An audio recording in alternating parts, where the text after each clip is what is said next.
Bonjour et bienvenue dans cette nouvelle émission de l'économie expliquée par mon père, en présence encore et toujours de l'ouverture de saison du pull moche.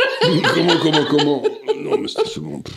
Non, alors, pour ceux qui nous écoutent en podcast, c'est un pull récurrent dans une émission qui est une sorte de... C'est un Burberry. C'est un Burberry, non, mais attends, il est très beau. Il faut savoir qu'il est, je crois, en cachemire, non ? Je sais pas en quoi en cachemire et en laine. Et on est sur une sorte d'expression du fauvisme à son meilleur, avec des camailleux de rouge, de jaune, de bordeaux. Et beaucoup de gens se demandent qui te l'a tricoté. Eh bien, pas du tout. Ce truc-là a coûté les yeux de la tête, comme quoi on peut payer cher et toujours avoir un truc moche. Mais non, pas du tout. Quel culot.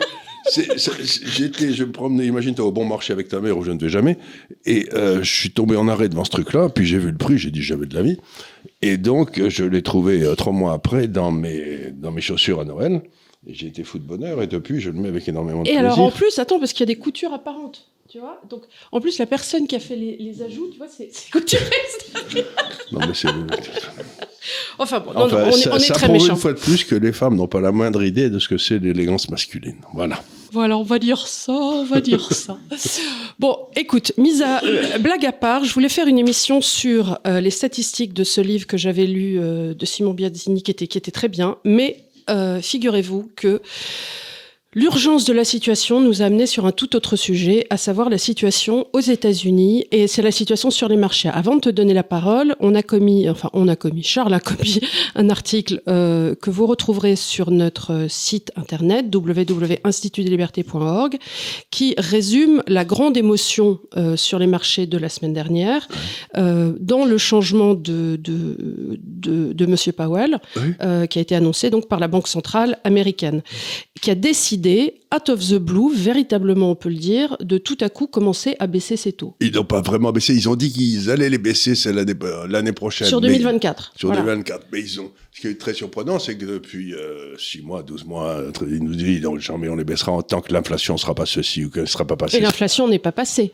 Elle a baissé, mais enfin, ça dépend comment on la mesure. Et puis tu as le chômage. Et puis il y a le chômage qui est très bas et tout. Donc il s'est passé un phénomène. La Banque centrale américaine a fait une annonce qui a surpris absolument tout le monde, y compris moi. Et donc, il y a 2 façons de raisonner. C'est de dire, youpi, c'est une bonne nouvelle, enfin les taux vont baisser. Réaction classique. Oui, mais toi, t'aimes pas tellement les taux bas. Bon, j'aime pas, je déteste les taux bas. Je trouve que c'est une façon. C'est une façon d'entretenir un marché immobilier de plutocrate. De plutocrate, et puis ça favorise les riches et ça tue les pauvres. Alors, je pense que Anis sera d'accord avec nous sur cette question. On en a amplement parlé. En fait, les taux bas, c'est une saloperie. Les taux bas amènent plus de capitaux aux gens qui ont des capitaux, donc ça favorise en gros ceux qui sont déjà très riches et qui peuvent hypothéquer leurs biens. On le voit très bien avec Bernard Arnault qui rachète tous les Champs-Élysées. Là. Ça n'est pas pour ça pour autant que, en tout cas dans nos pays, on aura plus de prêts immobiliers, puisque le prêt... Et puis surtout, on ne fait pas de nouvel immobilier. À la part l'argent, dans un monde parfait, il irait aux promoteurs immobiliers qui augmenterait la quantité, tandis que là, ça va à des spéculations immobilières sur des trucs existants, donc il n'y a pas plus d'immobilier à la fin, et les gens se retrouvent avec des prix immobiliers à Paris qui fait qu'il n'y a plus que les riches qui peuvent vivre à Paris, ce qui est un scandale. C'est-à-dire que les gens se disent « Ah, c'est super, mon appartement que j'avais acheté 300 000, il est à 600 000. » Bah oui, sauf que ce qu'ils ne regardent pas, c'est que leurs enfants, à eux, quand ils voudront acheter, ils commenceront sur un marché à 600 000, et que pour avoir un 2 pièces porte de Champéret, il faut 1,2 million. Ben voilà. Super. Super. Et c'est encore une fois, c'est ce qu'on appelait autrefois en droit, je crois, un enrichissement sans cause. C'est-à-dire que vous avez gagné plein d'argent, mais vous avez pris aucun risque. Et c'est pas sain. C'est pas simple. Il est normal que les gens qui prennent des risques, qui travaillent beaucoup, gagnent de l'argent, mais le type qui achète un appartement porte de Champéret et qui le voit doubler en l'espace de 10 ans, c'est pas... Non, mais surtout, il n'y a pas eu de création de valeur. Il n'y a pas eu de création de valeur. Il y a toujours que 70 mètres carrés voilà, porte de Champéret. Et au bout d'un moment, tu te dis, bon, là, et puis il doit y avoir une utilité à ce bien. Ce bien doit correspondre aussi, normalement, à un ratio des salaires. Puisque si tu ne peux pas trouver à te loger dans Paris, on rentre dans le ratio des salaires, ça doit être 30 fois le salaire annuel, ou j'en sais rien, ce qui fait que les 2 personnes doivent travailler, ce qui fait qu'ils sont faits comme des rats. Ils ne peuvent plus bouger, ils ne peuvent pas changer de boulot. Ils sont morts de peur. Donc, tout ça, la dette, ça vous fait vivre, encore une fois, dans la peur. À partir du moment où vous êtes endetté, vous n'avez plus de liberté. C'est pas une solution. Les deux choses qui rendent les hommes esclaves, c'est la dette et les embouteillages. Accepter les embouteillages aussi, c'est... Accepter les embouteillages, c'est un autre truc. Ça, c'est, voilà. C'est pour ça que tu passes ta vie sur ton scooter. Parce que sur mon vélo. Parce que sinon, on ne peut pas être à l'heure à Paris. Ouais. On ne peut pas dire je serai chez vous à 2h parce qu'il faut partir à 12h30 pour faire 3 km. Quoi. C'est complètement idiot. Non, mais c'est devenu insupportable et c'est devenu véritablement une forme de servage. Mais je dis aux gens tout le temps, attention les gars, c'est que tous ces mouvements ces mouvements sur lesquels j'écris un bouquin là, ils n'ont qu'une idée, c'est de vous empêcher de bouger. Finalement, c'est que vous attachez à la glèbe, comme l'étaient nos ancêtres paysans. Ah non, tu n'as pas le droit de partir parce que tu appartiens au château là-haut.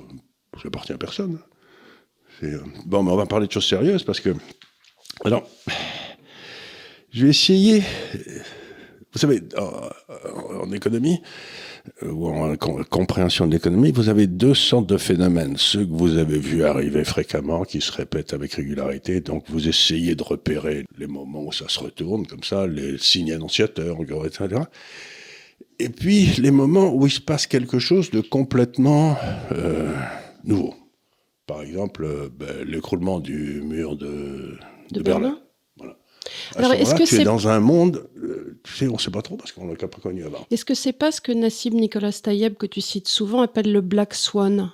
Alors, si c'est une mauvaise nouvelle, ça peut être un Black Swan. Mais par exemple, le mur de Berlin, c'était pas une mauvaise nouvelle. Non, bien sûr. C'était une mauvaise nouvelle pour les gars qui étaient au pouvoir à Moscou. Mais donc oui, c'est un événement qui arrive et qui dont vous dites, bon, le monde n'est plus le même. Mais une fois que vous avez dit ça, ça veut dire qu'aussi que toutes les espèces de façons que vous aviez...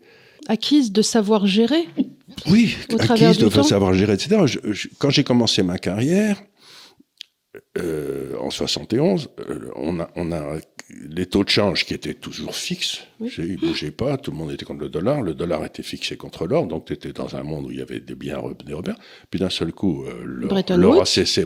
C'était après Bretton Woods. Nixon fait sauter ça. On se retrouve avec un monde où les taux de change se mettent à bouger, où le prix de l'or se met à bouger aussi, le dollar n'est plus relié à l'or, et donc dans un monde où plus personne ne comprenait rien. C'est là où j'ai commencé ma carrière, c'est là où j'ai commencé à essayer de comprendre. Et là, ce que tu dois faire, c'est de dire, bon, je comprends plus rien, mais au moins je comprends que ce qui avait marché dans le temps... ne marche plus. Ne va plus marcher. Et là, tu penses que c'est la conclusion à laquelle la Banque centrale américaine, la Fed, serait peut-être arrivée. C'est-à-dire que depuis un an ou deux, ou je sais pas, je vous dis, cette situation d'endettement dans laquelle on rentre débridé en Europe et aux États-Unis n'est pas viable. Bon. Et donc, je disais, il va se passer quelque chose. Et mon associé Anatole Kaletsky, qui est un type extraordinairement brillant, a dit... Irrationnel, et a dit... Et de gauche, ce qui est marrant, enfin plutôt, oui. De gauche anglaise, c'est-à-dire pas complètement idiot, a dit il y a 1 an et demi quelque chose qui m'a beaucoup marqué. Il a dit, bon, écoutez les gars, j'accepte que quelque part c'est un monde nouveau, mais il dit pendant un certain temps, la Fed va essayer de nous faire croire qu'on est toujours dans le monde ancien. Donc elle va monter les taux, etc. Mais si elle fait ça, ça va nous amener à un tel cataclysme qu'à un moment ou à un autre, elle va se rendre compte que ça passe plus, et qu'elle va être obligée de changer sa politique et de dire, bon, les gars, je cesse de serrer, je vais desserrer maintenant. Parce que les effets sur la dette, il avait dit que ça se passerait pendant l'été 2023. Donc il ne se trompe pas tellement, quoi. C'était à quelques mois près. 3 mois près, 3-4 mois près. Et donc on est arrivé à un moment où la Banque centrale elle-même s'est rendue compte de l'impossibilité de maintenir la politique qu'elle prétendait maintenir jusque-là. Donc elle a essayé de nous enfumer. Et puis là, elle dit, bon, j'y arrive plus. Alors je vais essayer de vous montrer pourquoi peut-être la Banque centrale est arrivée à cette conclusion. Et ce que je voudrais dire aussi, c'est que je discute souvent avec des gens qui sont d'un naturel pessimiste, et qui m'explique que tout ça, ça va nous amener à un krach financier monstrueux, que tout va s'écrouler, qu'on va tous mourir. Bon. Et je leur dis, je suis pas sûr, parce que ce à quoi on assiste, c'est pas une inflation, c'est pas une tentative de lutte contre l'inflation en montant les taux qui ferait monter le marché des actions, déclencherait une récession, etc. C'est quelque chose qu'on n'a pas eu depuis les années 30, à peu près 20-30 en Europe. C'est probablement une crise sur la monnaie. C'est qu'on va peut-être avoir une crise sur la monnaie, un peu comme celle que les Turcs ont eue depuis 4-5 ans, tu sais, où d'un seul coup, la valeur de leur monnaie a baissé de 97%, etc. Donc, c'est pas une crise économique. Tu sais, Elon Musk dit que vous avez le operating system là-haut, le système, comment on dit déjà ? D'exploitation. Le système d'exploitation en haut, puis en dessous, vous avez l'économie. Et donc, je dis, c'est que cette crise-là, elle n'est pas dans l'économie, elle est dans le système d'exploitation là-haut. Donc, oui, mais alors quand tu dis une crise de la monnaie, laquelle de monnaie ? Le dollar ? Le dollar et la monnaie européenne, parce que on te rappelle la même vérole toutes les deux. Hein. Ouais. Alors, ça sera peut-être pas une crise, par exemple, de la couronne suédoise, ou parce qu'elle. Donc c'est pas toutes les monnaies, c'est une crise de la monnaie dollar. De la monnaie dollar. Et par extension et de l'euro, parce qu'on a fait les mêmes bêtises. Oui. Mais les Suédois n'ont pas fait ces bêtises. Les Anglais ils s'en sortiront toujours, parce que c'est des Anglais, bref.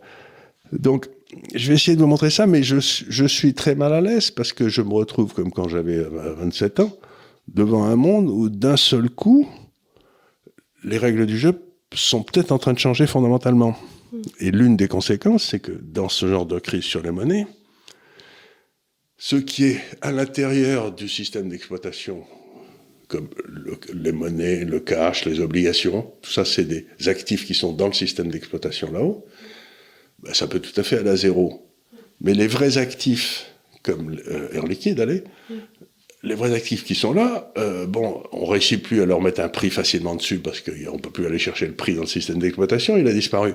Mais ça vaut toujours quelque chose. Oui, bien sûr. Et ça vaudra toujours quelque chose. Ouais. D'où le portefeuille idéal. D'où le portefeuille idéal, qui n'est pas par hasard. Et donc, ce qui risque de se passer, c'est que, j'explique ça aux gens depuis un certain temps, ils me regardent comme si j'étais un grand fou, mais on risque d'avoir une hausse des actions et un écroulement des marchés obligataires et des monnaies en même temps. Encore, alors, parce qu'on a déjà eu ça a déjà commencé, mais oui. ça risque de s'accélérer. J'ai reçu un coup de téléphone cette semaine d'un ami cher qui vit au Canada, qui se reconnaîtra, qui est un homme d'église, et qui m'a téléphoné pour me dire « Charles... » Monseigneur. Bonjour, Monseigneur.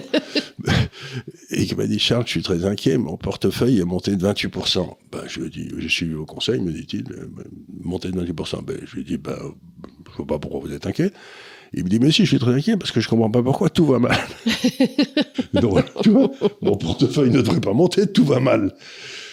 Je lui ai dit « oui, vous savez, c'est peut-être le phénomène que je viens de décrire, c'est-à-dire qu'il commence à y avoir une perte de confiance totale dans les monnaies, donc les gens se réfugient et se disent le seul endroit, et comme l'immobilier, tout le monde se dit la première chose qu'ils vont taper, c'est l'immobilier, puisque maintenant tout le pognon de leur... tout le monde se réfugie dans les actions, et donc les actions montent, c'est ce qu'on appelait... Il est certain que si tu achètes des actions, je ne sais pas, Procter & Gamble ou L'Oréal, tu te dis ça vaudra toujours quelque chose, parce qu'il y a quelque chose. Alors que je ne suis pas du tout certain que les monnaies, les obligations que j'ai valent. Donc c'est un call très difficile à faire, parce que, pour une raison très simple, je ne l'ai jamais fait. Tu vois, je suis jamais... oui, tu n'étais pas là en 1925, donc... Alors, peut-être, il faudrait que vous ayez prendre des conseils en Turquie, qui ont bien vu que, tu vois, en Turquie, c'est ce qui s'est passé. La bourse je crois que la bourse la meilleure au monde dans les 4 ou 5 dernières années, ça a été la bourse turque en une seule monnaie, je veux dire, rendue... mais par contre, tu as perdu 98% sur les obligations, quoi. Et est-ce que tu penses que... alors ça, c'est la crise à hauteur du système opérationnel, mais la Turquie, si on regarde avec la Turquie, a eu une crise aussi dans sa vie courante, parce qu'il y a eu une inflation absolument galopante depuis 5 ans.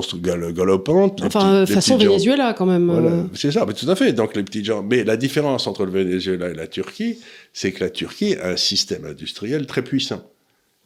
Et des devises qui rentraient quand même aussi par le tourisme. Par le tourisme. Et puis, parce que si tu es saoudien, etc., et que tu as besoin de te faire un barrage, tu as le choix entre prendre une société turque à 1 et une société allemande à 10. Et les Turcs ont quasiment aussi bon que les Allemands pour faire le barrage, tu vois ce que je veux dire. Il y a des vraies sociétés de travaux publics.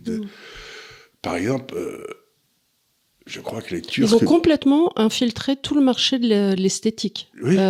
C'est très drôle quand tu vois des TikTok passer d'avions entiers où tu vois des types avec les greffes de cheveux. tu vois que des dos comme ça, avec que des greffes de cheveux, mais tu as la moitié de l'avion de gars qui reviennent Manchester, Istanbul. Et là, j'ai vu un truc qui m'a beaucoup surpris. Je sais plus où, mais le premier avion de chasse construit en Turquie. Mm-hmm. Attends, bâtir un avion de chasse, du point de vue technologique. Oui, c'est. Pardon, il y a que 3 ou 4 puissances industrielles qui peuvent le faire. La France, les États-Unis, l'Angleterre plus tellement, la Suède. Donc tu vois, les Turcs sortent leur premier avion de chasse. Et tous les drones les plus efficaces au monde sont faits en Turquie aujourd'hui.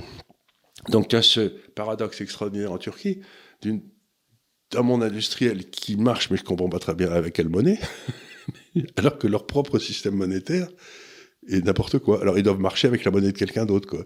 Je ne sais pas, est-ce que c'est de l'or, du rouble, du yuan, mais ils doivent avoir des bidouilles entre eux pour se faire leur contrat entre eux, parce que tu peux pas faire marcher une économie sans un système opérationnel, quoi. Comme à Cuba. Comme à Cuba, où tu avais la monnaie pour les touristes et puis les échanges entre eux. Les échanges entre eux. Donc, ce que je vais essayer de vous montrer aujourd'hui, c'est peut-être pourquoi la Banque centrale américaine a décidé que, il fallait qu'elle arrête, quoi. Et puis ensuite, on va en faire quelques conclusions politiques qui sont pas toujours... Alors, le premier graphique que vous avez là, qu'on va vous montrer maintenant sur l'écran, ça s'appelle le ratio dette sur PIB. On va le mettre en très grand. Ratio dette sur PIB, c'est simplement le ratio de la dette des États-Unis sur le PIB des États-Unis. Donc ça, c'est des États-unis quand tu dis... Des États-Unis, oui. Et moi, ma thèse, c'est qu'à partir du moment où le ratio dépasse 1, c'est-à-dire de plus en plus de la richesse créée à l'intérieur doit être payée à ceux qui t'ont prêté de l'argent, et donc l'économie commence à merdoyer, quoi. Tu vois, c'est un vieux classique de la... Bon, donc, ils sont à 1,20 et puis leur déficit budgétaire est inimaginable. Oui. Sur les 12 derniers mois, il va probablement atteindre quelque chose comme 2000 milliards de dollars, ce qui est incompréhensible. C'est-à-dire 6 ou 7% du PIB. C'est incroyable. Et tu te dis, mais... enfin bref, c'est incompréhensible. Tu comprends même pas qui... Voilà. Alors maintenant, je vais vous expliquer pourquoi moi... c'est-à-dire que j'étais très partagé. Je dis, je mets vers une décision incompréhensible, le titre du deuxième graphique. Mais je viens d'expliquer qu'elle était inévitable. C'est-à-dire qu'elle est incompréhensible dans l'esprit des marchés qui pensaient qu'on était toujours dans un scénario normal. Mais si tu acceptes comme moi qu'à partir d'un certain moment, tu changes de nature quand la dette devient trop élevée... Mais en réalité, il y a un équilibre à trouver. Pourquoi les taux devaient remonter ? Parce qu'on avait une inflation galopante. Et l'inflation galopante... Elle a baissé. L'inflation, elle a baissé, mais la dette continue à exploser. Donc maintenant, c'est un problème d'offre de dette qui est inimaginable. Voilà. Et c'est donc, plus tellement que... il y a le feu quand même là au gouvernement, parce qu'ils se disent il faut quand même qu'on refinance cette dette, et je crois qu'ils n'ont pas le choix. C'est ce qu'avait vu Anatole, c'était qu'il y a un moment où ça va être c'est-à-dire ici, ça doit être financé par le secteur privé américain ou par le secteur extérieur, ça passe pas. Donc si la Banque centrale dit moi je vais continuer à serrer les taux, et que les deux autres veulent pas financer, ça coince. Les taux d'intérêt passent à 20%. Mais alors, du coup, est-ce que l'inflation ne va pas reprendre et répéter à la hausse ? C'est ce qu'on va voir, mais c'est une des possibilités. Alors, regardez pourquoi la décision est incompréhensible. On est en page, donc, dans le deuxième graphique. Et là, vous avez le taux de chômage qui est en noir sur le graphique du haut, et les taux d'intérêt qui sont en rouge, qui sont sans doute échelle de gauche, voilà. Échelle de droite, le taux de chômage, échelle de gauche, les taux d'intérêt. Vous voyez que quand la ligne noire est très basse, tout à fait en bas là, les taux d'intérêt sont toujours très hauts parce que ça veut dire qu'il n'y a pas de travailleurs de réserve. Tout le monde est employé. Donc, si tu baisses les taux à ce moment-là, tu fais que les entreprises vont chercher à embaucher plus de monde, et il n'y en a pas. Donc, automatiquement, ça fait monter le coût du travail et donc l'inflation. Donc, jamais, quasiment depuis 1970, on ne baissait les taux, la ligne rouge allant en bas, tant que la ligne noire ne montait pas. Tu vois, c'était presque l'inverse, quoi. Et là, la ligne noire est au plus bas, et pan, ils me disent qu'ils vont baisser les taux.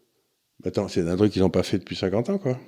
Donc, ils prennent le risque de relancer l'inflation, puisque maintenant... évidemment. Ça paraît... C'est QFD. Je ne vois même pas comment ils pourraient en être autrement. Mais encore une fois, on l'a vu ici à de multiples reprises, relancer une inflation, c'est faire payer aux petits le prix de leur ânerie. Absolument. Parce que c'est toujours les plus petits pour qui l'inflation alimentaire est la plus impactante. C'est pas les grands. L'énergie, l'aliment et le loyer, c'est toujours ça qui voilà. Donc, et le loyer est déjà hors de prix. C'est aussi une décision sociétale. Donc si on se retrouve, encore une fois... Mais c'est pas tellement une décision sociétale, c'est que je vais essayer d'expliquer qu'ils ne pouvaient pas faire autrement, parce que s'ils ne baissaient pas les taux, le système saute. C'est-à-dire qu'à ce moment-là, les taux d'intérêt passent de 5 où ils sont, ils passeraient à 15, parce que c'est le seul endroit où il faut... Alors, quid du secteur bancaire? Parce que l'hiver dernier, on a quand même vu des grosses faillites bancaires aux États-Unis et on sait que les taux sont très impactants pour le système surtout, bancaire. ce qui se passerait, c'est qu'à ce moment-là, les banques, ce qu'elles ont fait, c'est qu'elles avaient des tas de dépôts au jour le jour et que ce que payait la Banque centrale pour les dépôts que faisait la banque, c'était rien. Donc, ce qu'a fait la banque, elle dit, la Banque centrale me dit qu'elle ne va pas monter les taux, ce qui était faux, elle les a montés. Et donc, je vais acheter des obligations à 10 ans. Mais à ce moment-là, quand les obligations se pètent la gueule parce que les taux sont montés, et que tout le monde qui était là avec des taux qui touchaient zéro, il dit donc, moi, je ne vais pas rester dans mon dépôt à zéro, je vais m'acheter un fonds de trésorerie qui me donne du 5%, puisque les taux sont à 5% aujourd'hui. Voilà, c'est ce qui s'est passé avant l'été. Et donc, il y a un run sur la banque, et la banque ferme, boum. Voilà. Mais si les taux passent à 15, ça va être sa puissance 10. Bah oui, il me semble. Et c'est pour ça ils peuvent pas les monter. Parce qu'ils savent que tout leur système bancaire saute. Bah oui. Donc, ce que j'essaie de dire, c'est qu'ils n'ont pas monté ça parce qu'ils sont devenus intelligents et tout. C'est qu'ils ont fait des calculs et qu'ils se sont dit, 20 Dieu, ça passe plus. Tu vois ce que je veux dire ? C'est même pas une décision qu'ils ont prise, c'est obligé de passer par là. Ils disent, maintenant, on va baisser les taux et on va espérer qu'il va rien se passer.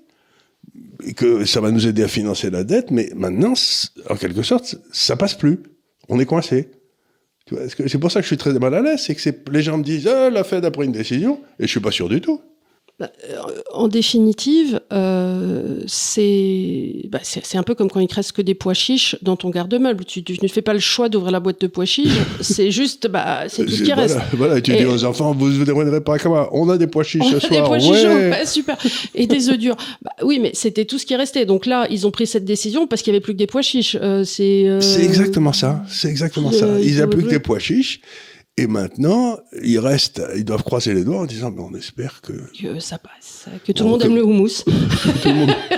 On va les broyer, on va voir ce que ça donne, on va mettre un peu d'huile. On va faire, et tout le monde s'excite, c'est merveilleux, la Fed fait baisser les taux. Je suis pas sûr que ce soit une tellement bonne nouvelle. Ça envoie aussi comme message que si tu as raison, en définitive, plus personne pilote cet avion. Et voilà. On est même pas en pilotage automatique. Là, c'est plus personne ne pilote cet avion, c'est il est devenu impilotable. Ouais. Oui, c'est la dernière boîte de pois chiches. Et après, on verra. Écoutez, si vous avez une idée, appelez-nous, quoi. Oui, c'est ça. On la mettra dans la boîte à suggestions. La deuxième chose qui est curieuse, tu vois, c'est que tu as le taux d'inflation en bas aux États-Unis. Donc, il monte beaucoup, là, tu sais, c'est la période d'inflation. Et puis là, il baisse beaucoup. Mais la Fed avait dit depuis X années qu'elle ne baisserait pas les taux tant qu'on ne serait pas en dessous de 2%. Eh ben, on est à 3,45. On est à 3,45. Et il baisse les taux. Et tu vois, donc, moi, je me dis, est-ce qu'elle ne va pas nous faire un coup comme on avait eu, c'était en 78, ils ont baissé, ça a baissé fortement, puis paf, ils ont baissé les taux à ce moment-là en 74, 75, et l'inflation est repartie comme une fusée derrière, quoi. Ben voilà. Et donc, l'inflation qui repart, encore une fois, ça veut dire les petites gens qui se retrouvent. J'avais vu passer l'an dernier, avant qu'ils fassent ça, des reels sur Instagram, ainsi de suite, des gens qui achetaient des œufs. Les œufs étaient pratiquement à $1 l'œuf. C'est-à-dire une boîte de 12 œufs, c'était $12. Tu te dis, mais moi, j'étais à New York, une orange, $3. J'ai attrapé une attaque. Une orange. Une orange. Tu t'attends à payer les 6, enfin le sachet. Le sachet. Donc, il y a quelque chose qui se passe. Donc, la première des choses, c'est Sauf qu'elles viennent de Floride, leur orange, elles ne doivent pas être chères. Oui, elles ne viennent pas d'ailleurs, oui, mais il y a dû y avoir une mauvaise récolte en Floride. Oui. Donc, vous avez ça. Alors, ça veut dire, si j'ai raison qu'ils commencent à être coincés, qu'ils ne peuvent plus augmenter les dépenses. Ce qui semble assez logique, tu vois. Donc, je ne sais pas qui sera élu à la fin de l'année prochaine, mais il ne va pas rigoler parce qu'il va falloir qu'ils mettent des verrous partout. Bon. Alors, je vous montre en page 3 deux des grandes dépenses américaines. Bon, il y a la sécurité sociale américaine, qui n'est pas là-dedans, parce que ça, c'est complètement intouchable. C'est complètement intouchable. Il n'y a pas de... Tu ne vas pas t'amuser à couper les... Oui, tu veux dire c'est intouchable dans le sens où ça doit rester comme c'est. Voilà, tu peux pas faire de levier dessus. Le type qui dit on va couper la sécurité sociale. Tu vas pas avoir des gens qui déjà qu'ils ont le fentanyl à régler, ils vont pas se retrouver. Je monte deux. Oui, parce qu'on a tendance à dire encore une fois qu'aux États-Unis ils n'ont pas de système de santé. C'est absolument pas vrai. Il est hors de prix, il est mal géré, mais il existe. Mais il existe, et avec Obamacare, à partir du moment où tu as 60 ans, tout est pris en charge également. En charge, etc. Comme la Sécu. Comme la Sécu. Et donc on ne crève pas dans la rue, la bouche ouverte aux États-Unis, contrairement à ce que vous raconte Mediapart. Voilà. Donc là, vous avez deux des grandes dépenses. La première, c'est le service de la dette. Tu sais, ça coûte de plus en plus cher, cette dette, puisqu'il y en a de plus en plus et les taux d'intérêt montent. Donc c'est un double effet de... Et le deuxième, c'est les dépenses d'armement. Donc la ligne rouge, c'est les dépenses d'armement. Et la ligne bleue, c'est... Le service de la dette. Le service de la dette. Eh bien, tu vois que le service de la dette est en train de passer au-dessus des dépenses militaires des États-Unis. Donc... Ce qui s'est pratiquement jamais vu dans l'histoire. Non, ça s'est vu très rarement. Et ce que ça veut dire, c'est que c'est à peu près les deux postes où tu peux espérer faire des économies. Mais ça veut dire que maintenant, les États-Unis qui finançaient toutes leurs invasions militaires, leurs guerres, etc., à crédit, en empruntant, maintenant leur dette, peut-être à cause de tous ces emprunts qu'ils ont faits, est telle qu'ils ne peuvent plus financer leur guerre. Ils ne peuvent plus financer leur appareil militaire. Ce qui m'amène à ma vieille blague, tu sais, dans un pays, il y a toujours une armée. Oui. Si ce n'est pas l'armée du pays, c'est l'armée du pays d'à côté. J'ai utilisé un proverbe finlandais. Et donc, l'armée du pays d'à côté pour l'Europe depuis 1945, ça a été l'armée américaine. Bien sûr.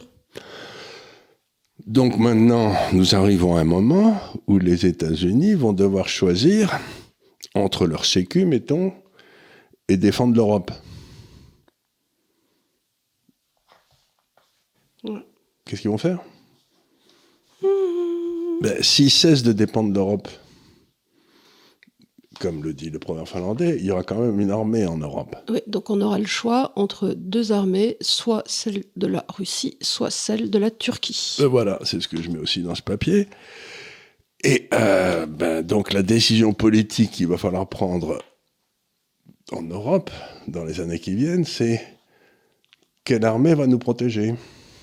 Alors, on pourrait essayer de faire un truc avec les Anglais, nous, la France, si on avait des dirigeants... Oui, mais malheureusement, ils sont sortis de l'europe. Oui, non, mais je dis... On pourrait, en effet, on pourrait créer une armée franco-anglaise qui chargerait de défendre l'Europe. Mais nous, d'abord, ni l'Angleterre ni la France n'a le premier sou, parce qu'on est un peu dans la même situation. La ligne bleue pour nous est pareille. Bien sûr. Sauf qu'elle est beaucoup plus basse encore. Donc, on n'a pas le premier sou. Et puis, ça va être difficile, mais donc, ceux qui ont une armée en état de marche, bien entraînée, avec plein de gens, il n'y en a que deux, c'est la Turquie et c'est la Russie. Donc, il va falloir... on espère simplement qu'il ne va pas y avoir une alliance russo-turque. Ah bah oui, parce que là, on aurait pour nous traire. Tu vois ce que je veux dire ? C'est que on espère qu'il restera quelques points d'accrochage entre la Russie et la Turquie, parce que sans ça, je vois très bien l'Europe... Sinon, on est fait comme des rats. On est dans la situation des Arméniens, quoi, tu vois. Ah bah arrête. Si les Russes cessent de protéger les Arméniens en prennent immédiatement plein la tête avec les... Bien sûr. C'est un classique. Donc, bref, ça va être un moment délicat. Et c'est pour ça que je dis aux gens, les biens, si vous avez des très belles valeurs européennes qui n'ont rien en Europe, vous êtes tranquille. Mais si vous avez des très belles valeurs européennes qui ont 100% de leur chiffre d'affaires en Europe, comme beaucoup de valeurs allemandes, vous n'êtes pas si tranquille que ça. Quoi. Oui, ou dans l'industrie. C'est pour ça qu'il vaut beaucoup mieux être sur la bourse de Paris que sur la bourse allemande. Parce qu'en Allemagne, la bourse allemande, elle est géographiquement l'Allemagne. Nous, la bourse de Paris, elle est tout sauf géographiquement la France. Il y a longtemps qu'on a compris, on s'est séparés, il y a longtemps. Donc on n'est pas si mal que ça. Donc ça, c'est quand même un truc important. Et je vous amène au dernier, le point numéro 4, qui est l'espèce de dogme qui a régné sur la politique économique depuis les années 50 à peu près, c'est que quand l'économie ralentit, il faut que l'État augmente ses dépenses pour relancer la croissance, relancer la consommation, disait Georges Marchais, qui avait compris le keynésianisme en bon marxiste qu'il était. Bon, et là, ce que j'ai fait, c'est que je te prends, donc, tu vois, ici, c'est en haut, c'est le PIB, en bas, c'est la dette, et ici, la ligne noire, c'est simplement l'accroissement de la dette du PIB depuis 7 ans contre l'accroissement de la dette depuis 7 ans. C'est-à-dire que tu vois que de 1970 à peu près à 2010, allez, quand tu augmentais ta dette, ton PIB augmentait plus vite, c'est-à-dire que tu étais au-dessus de la ligne zéro, pendant les 7 ans qui suivaient. D'accord. Donc, c'était pas une mauvaise idée de créer de la dette, puisque ça crée plus de richesse à l'arrivée. Oui, puisque ton PIB augmente. Puisque ton PIB augmente plus vite que ta dette n'augmentait. Mais depuis 2010-2012, le PIB n'en plus t'augmente ta dette, plus le PIB se casse la gueule. Alors pourquoi est-ce que c'est parce que... C'est-à-dire qu'on a atteint la limite des dépenses de l'État. C'est-à-dire que maintenant, l'État qui dépense de plus en plus, ça détruit de la valeur plus que ça n'en crée. Alors, est-ce que c'est parce que les dépenses étatiques ont changé d'ordre? C'est-à-dire qu'avant, on faisait des routes, on faisait des centrales nucléaires, et que maintenant... On fait des transferts sociaux. On fait des transferts sociaux. C'est ça. Bon, c'est sans doute une raison. Avant, il y avait une certaine rentabilité des dépenses. Sous Pompidou, tu lances Areva, tu lances Alstom, tu lances des trucs qui, à terme, effectivement, que tu peux financer par la dette. Tu peux financer par la dette, ou mais si tu finances maintenant l'arrivée des immigrés, c'est moins bien, quoi. Alors, je ne sais pas quelle en est la raison, mais c'est vrai. Non. Et ça, c'est aux États-Unis. Donc, tu vois, ça veut dire qu'ils ont le même problème. Oui. Et donc, ça veut dire qu'aujourd'hui, la dette, à terme, l'accroissement de la dette détruit de la valeur. Oui. Ici, Ici, jusqu'à 2010. Jusqu'à 2010, tu pouvais être un keynésien sans trop t'embêter. Tu disais, ouais, ça marche, il n'y a pas de raison, après tout.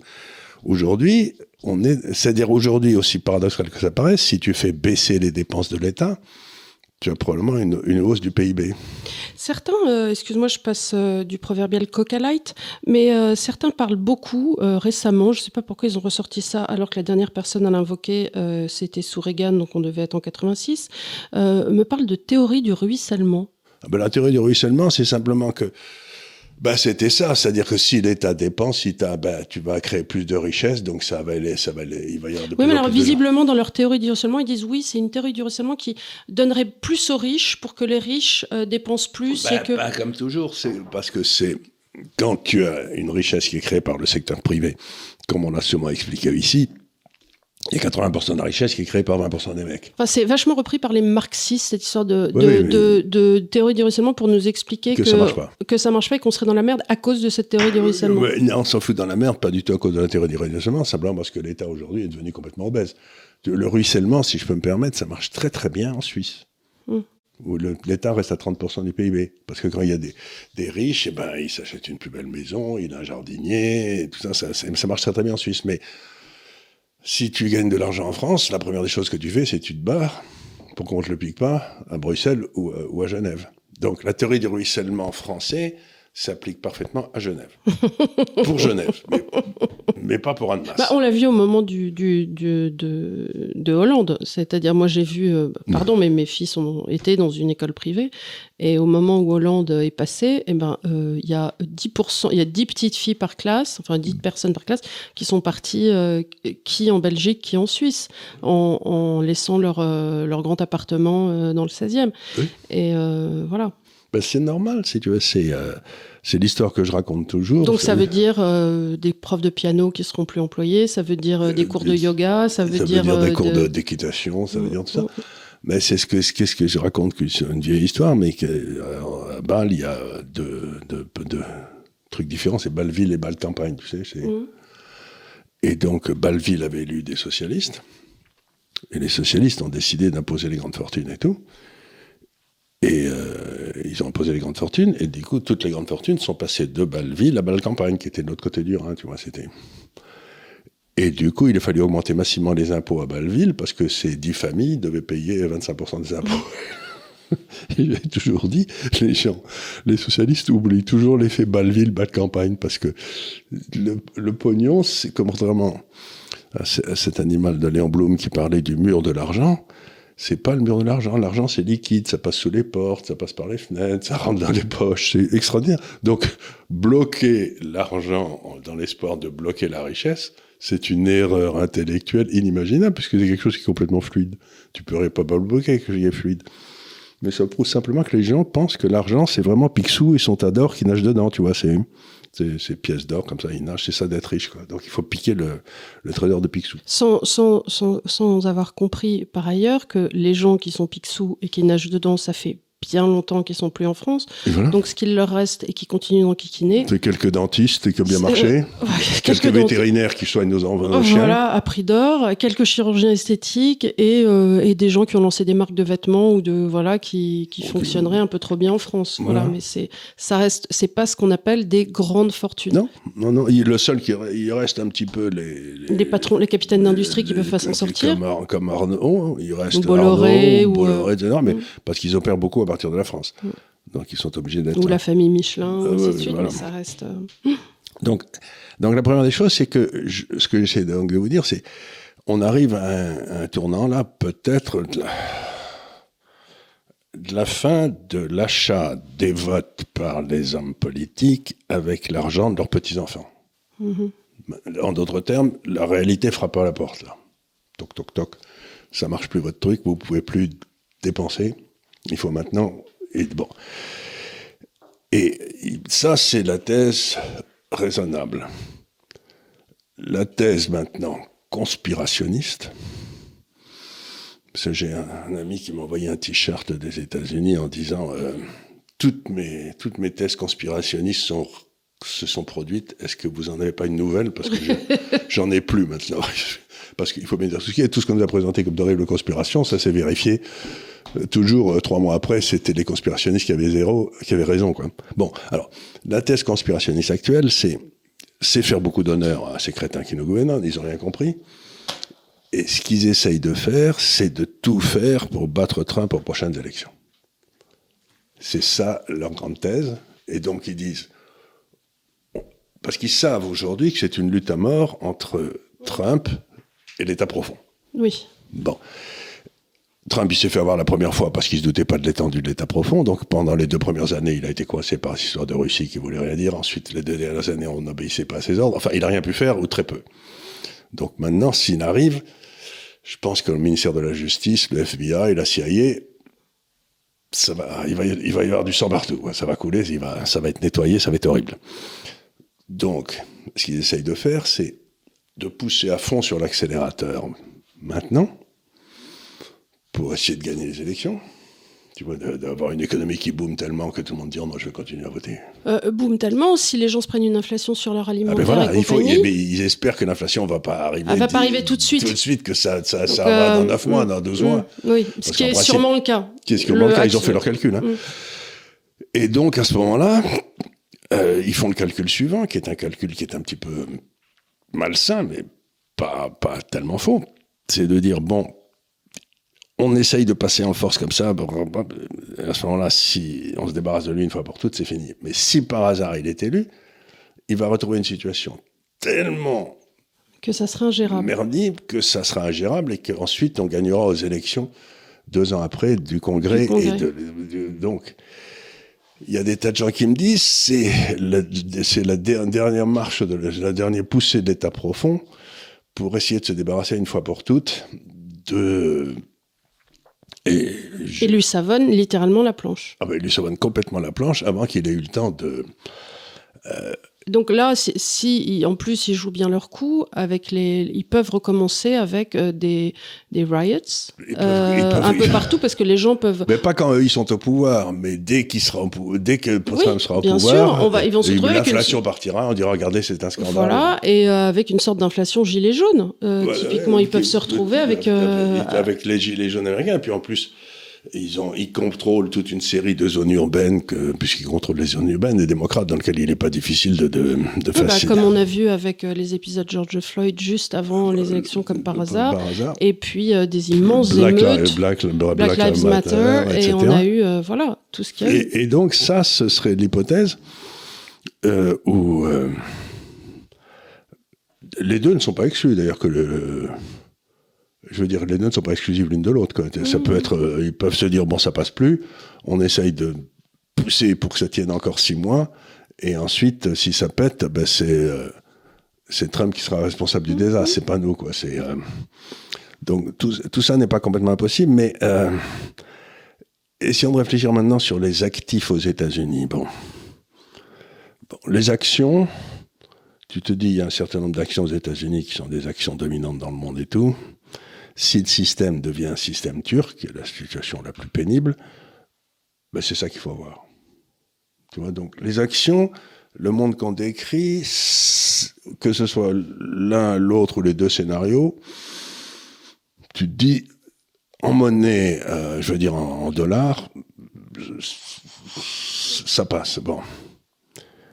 Les obligations, tu perds tout. Tu perds tout. Tu perds tout. Et la monnaie, le taux de change, ça risque de s'écrouler. Tu vois, c'est-à-dire que les gens vont se dire, mais qu'ils ont des centaines de milliards de dollars, des 1000 milliards de dollars des réserves de change du Japon, mais qu'est-ce que je fous avec ce truc-là? Ils sont en train de foutre en l'air leur monnaie, je suis complètement cinglé, bref. Donc ça veut dire que c'est la partie du système operating, là, de l'operating system là-haut, tous les actifs qui sont là-haut, ils vont à zéro, mais les actifs qui sont là, qui sont dans le système économique.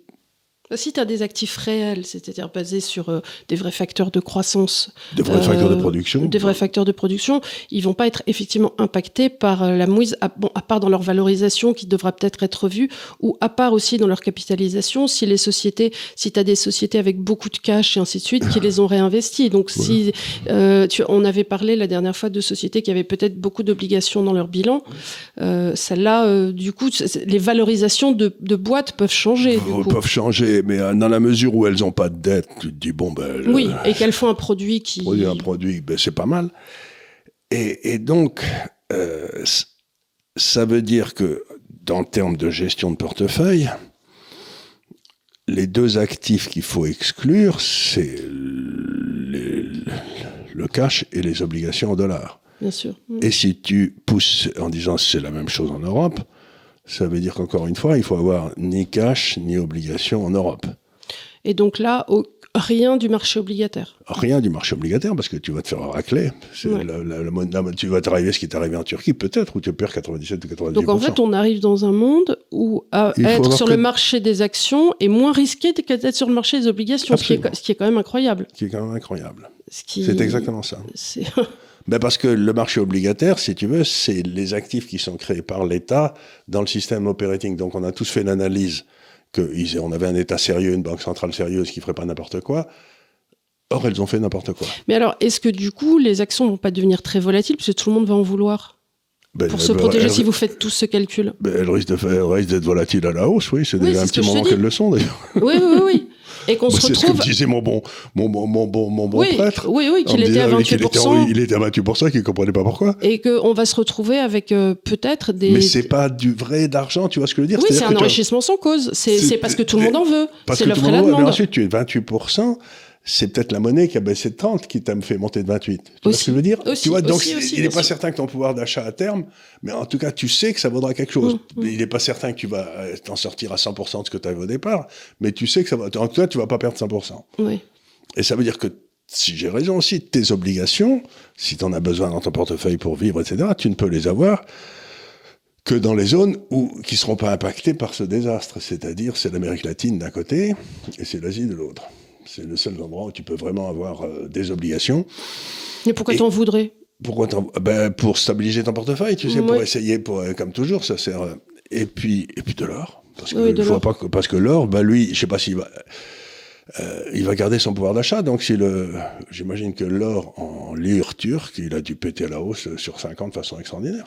Et des monnaies danoises, couronnes suédoises. Mais voilà, tu peux avoir des couronnes suédoises. Enfin, à la marge, j'imagine que tu peux pas avoir des grands volumes, mais tu peux avoir en effet des couronnes suédoises, tu peux avoir des obligations en Suède qui sont bien gérées, tu peux avoir des trucs comme ça, oui, ça c'est pas mal. Et des petits pays qui sont pas comme, tu peux avoir toujours le collector's item, là, le franc suisse. Ouais. Tu peux avoir ça, c'est pas. Et dans les monnaies asiatiques? Dans les monnaies asiatiques, tu as Singapour qui est très liquide, qui est bien géré. Oui, c'est. Le yen, on avait fait une émission sur le Japon. Le yen, on peut avoir des revenus fixes au Japon parce qu'ils sont. Le yen est tellement sous-évalué que vous n'allez pas gagner avec les taux d'intérêt, mais vous risquez de gagner beaucoup avec le taux de change. Si vous placez sur le long terme. Sur le yen qui remonte, boum, si le yen remonte de 50%, vous aurez gagné 50% en euros, quoi. C'est toujours ça. Et donc, oui, on est fait comme ça, mais ça. Comment étaient gérés les portefeuilles depuis 50 ans à peu près, depuis que les gens avaient recompris à nouveau?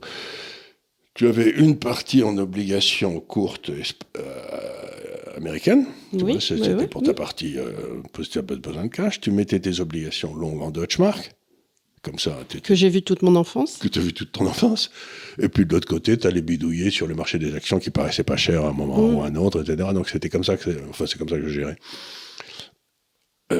Aujourd'hui, ça veut dire que toute la partie que je mettais de Deutsche Mark et dollars qui me servait dans le fond à dormir la nuit, tu vois. Oui, en te disant ça ira nulle part. Ça va monter tranquillement et si je me prends une gamelle là, ça va absorber. Donc ça me servait. J'avais un portefeuille qui marchait plutôt bien. Ça veut dire que tout ce que j'ai appris depuis 50 ans est obsolète. Ça sert plus à rien. Erreur 404. Mon écran devient bleu, tu sais. Je sais pas si ça t'est arrivé sur ton écran d'ordinateur. Alors, ça m'est arrivé une fois. Mon chat avait croqué le coin de l'écran. Je le laissais croquer.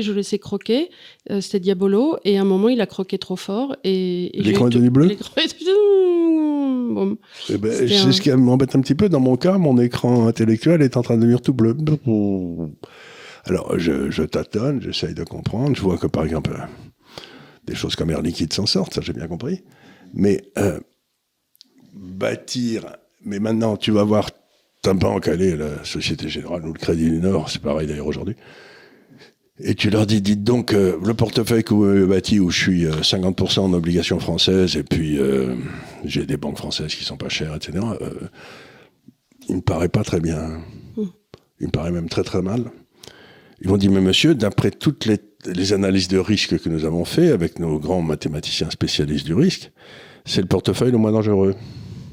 Je leur dis, c'était le portefeuille le moins dangereux pour les 45 dernières années. Oui, c'est ça. Mais pour les 45 prochaines, c'est probablement le portefeuille le plus dangereux. Voilà.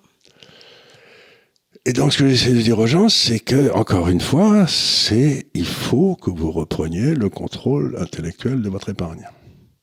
Parce que ça, c'est ce que vous verrez dans les trucs des banques, peut-être, si elles existent toujours, dans 5 ans. Ce que je vous dis aujourd'hui, ce sera ce qu'écrira l'économiste maison dans 5 ans. Et pour expliquer pourquoi la maison a perdu tout cet argent pour ses clients. Vous voyez ce que je veux dire? Donc, c'est bien qu'ils se... Je serais content quand ils expliqueront tout ça à leurs clients, mais c'est pas la peine que vous soyez dans les gamelles. Encore une fois, tu ne dis pas aux gens de se débancariser du tout. Pas du tout. Pas du tout. Tu dis simplement, si vous devez regarder votre portefeuille, évidemment, si toutefois, je pense que personne ici ne regardait des obligations d'État, aucune, surtout pas des obligations d'État françaises. Et donc, si jamais dans les produits que vous aura proposé votre banquier, essayez de demander à acheter les actions à la place de ce qu'on peut vous fourguer comme truc déjà préétabli, comme truc à non-risque. Et parmi les actions, donc, faites-vous acheter à la place, dans vos assurances vie, du Air Liquide, du Pernod Ricard, la liste des 10 actions qu'on vous a données. Qui d'ailleurs continuent à ratatiner. Qui sont cotées et normalement... qui ont pignon sur rue. Donc aucun banquier de la Société Générale devrait vous refuser ça. Vous ne demandez pas. Autant essayer d'avoir des ETF sur des obligations d'État chinoises peut-être compliqué, autant acheter les 10 valeurs que Charles vous a données. Ça paraît pas très risqué. C'est pas très risqué. Et elle continue à ratatiner l'indice de Paris, d'ailleurs, avec une belle régularité, puisque ces 10 valeurs... Et surtout, sortez donc des marchés obligataires si vous avez fait ça dans vos petits portefeuilles. Sauf si vous en avez par hasard, mais je ne vois pas comment vous auriez fait. Non, je vois pas comment le banquier de Société Générale leur achetait un marché obligataire à Singapour. À Singapour, je ne vois pas. Mais essayez aussi de réfléchir comment vous pourriez... alors, la seule façon de stabiliser votre portefeuille, d'avoir un actif qu'on appelle antifragile dans ce monde-là, malheureusement, c'est l'or. Hein. C'est-à-dire que... Oui, mais du coup, l'or va avoir une volatilité telle qu'il y a un moment où va-t-il véritablement rester antifragile ? Oui, mais il va avoir une volatilité. Si les marchés obligataires recommencent à se péter la gueule, à ce moment-là, l'or va monter à due proportion du passage de gueule. Tu vois, oui, c'est ce que je te dis, mais du coup, il va y avoir une... Mais il va pas rester... L'or est assez volatile, mais il est volatile... Quand la volatilité de l'or augmente, il monte. Tandis que quand la volatilité des marchés des actions augmente, il baisse. Donc c'est pour ça qu'il est antifragile, c'est que quand lui il s'agite, c'est le moment où il faut en acheter. Quand l'or est calme, il ne faut pas en acheter. Et quand il commence à gigoter, d'ailleurs il gigote pas mal. On est passé de 2000 à 3000, à 2130, et puis on est redescendu à 2000, puis on est à 2040. Ça s'agite pas mal, quoi. Est-ce que tu as, à ce propos, dans les volatilités, des nouvelles analyses dont tu aimerais nous faire part sur le Bitcoin et tout ça, ou bien ? Alors, ce qu'il y a de très intéressant dans tout ça, c'est que s'il se passe le phénomène de destruction des monnaies, les types qui ont acheté du Bitcoin, ils vont avoir l'air très malins, hein, parce que c'est un peu comme Air Liquide, ça vaudra toujours quelque chose, ce truc, quoi. Tu vois ce que je veux dire ? C'est-à-dire que c'est la vieille blague qu'on faisait dans les années 70, vous savez, c'est le type qui réveille d'un long coma et qui se rend compte que sa retraite est passée à $1 million par semaine, donc il est très content. Et donc il téléphone à sa femme pour avoir des nouvelles et pour lui donner cette bonne nouvelle, et puis l'opérateur dit: est-ce que vous pouvez mettre $2 millions dans le téléphone pour le le Bitcoin, il risque de monter beaucoup, mais est-ce que tu pourras acheter grand-chose avec? Parce que, tu vois, c'est comme l'or, quoi. Je crois que c'est un peu une espèce d'or électronique, le Bitcoin. Et on travaille beaucoup dessus avec Didier et tout. Moi, j'ai rien contre. Mais je l'ai fait un petit moment que je dis, j'ai rien contre le Bitcoin. Ton frère aime pas du tout, mais moi, je me dis... Oui, Louis Vincent est beaucoup moins... il pense que... Il pense que c'est possiblement de l'ordre d'un Ponzi. Donc c'est pas vraiment... Il y a des tas de ces monnaies électroniques qui sont des Ponzi. Je pense que le Bitcoin, c'est un animal un peu à part. Mais voilà, encore une fois, comme souvent dans la vie, si tu comprends pas, il faut pas le faire. Si t'es pas à l'aise avec le concept... Si t'es un geek de 20 ans, tu peux toujours t'amuser à mettre 3 ou 4 ou 5%. Mais par contre, si ces 3, 4, 5% deviennent 20% ou 30%, 50% de votre portefeuille, là, il faudra diversifier à nouveau. Voilà. C'est-à-dire, vous pouvez faire un coup superbe avec le Bitcoin, mais il faut pas trop y rester, quoi. Il faut à ce moment-là, il faut pas oublier de consolider, même si... Oui, c'est ça. Voilà. Donc, la question essentielle à laquelle on a essayé de répondre aujourd'hui, c'est est-ce que ce que j'ai appelé le capitalisme de connivence qui ne fonctionne qu'en ponctionnant les États par l'intermédiaire de la dette est en train de toucher ses limites financières? Voilà, c'est la question que je me pose aujourd'hui.